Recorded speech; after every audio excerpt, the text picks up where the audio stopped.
Hello, my name is Elizabeth Watt. I'm an art major and I wanted to discuss the appeal of art. My research was on interpreting art, with a focus on the artist Van Gogh. Art is a two-sided coin. The artist is on one side and the art is on the other.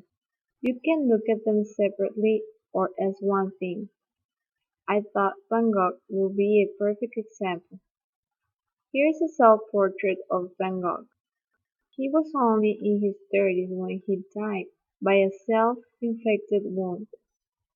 His story is a tragedy about a man who was mentally ill and eventually lost his will to live. Due to his intense story, people have debated and been intrigued by his artwork. But really, that's only half the story. His artwork is fascinating even when you take him out of the picture. Here is a picture of his wheat field with cypress.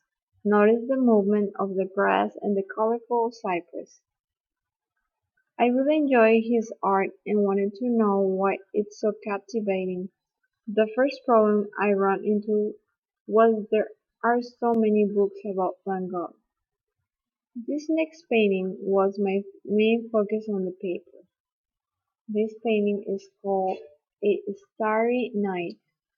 It is so interesting to see all the elements on the painting. The sky is full of shining stars. You can see a city. Some lights are on and others not, as if there really are people there. The big cypress is very interesting because it's so big and seems like it came from his mind's eye. The city looks blue, reflecting the sky.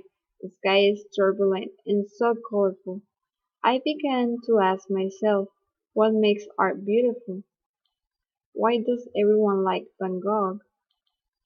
I began my research looking at how people interpret art. The average person takes art at face value because she doesn't know history behind it, but the critic usually looks at the person behind the art. Everything I could find on Van Gogh discussed his art in relation to his mental instability.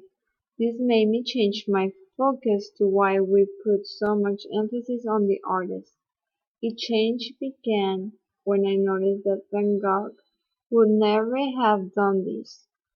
When he discussed art with his brother through letters, he always mentioned how art made him personally feel.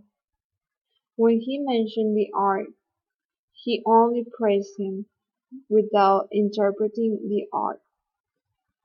Now I was asking myself, are modern criticism right?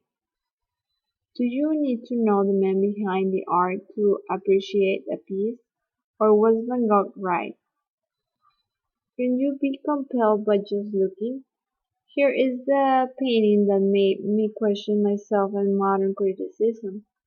It's called Christ on the Sea of Galilee by Delacroix. He talks about how this piece really moved him.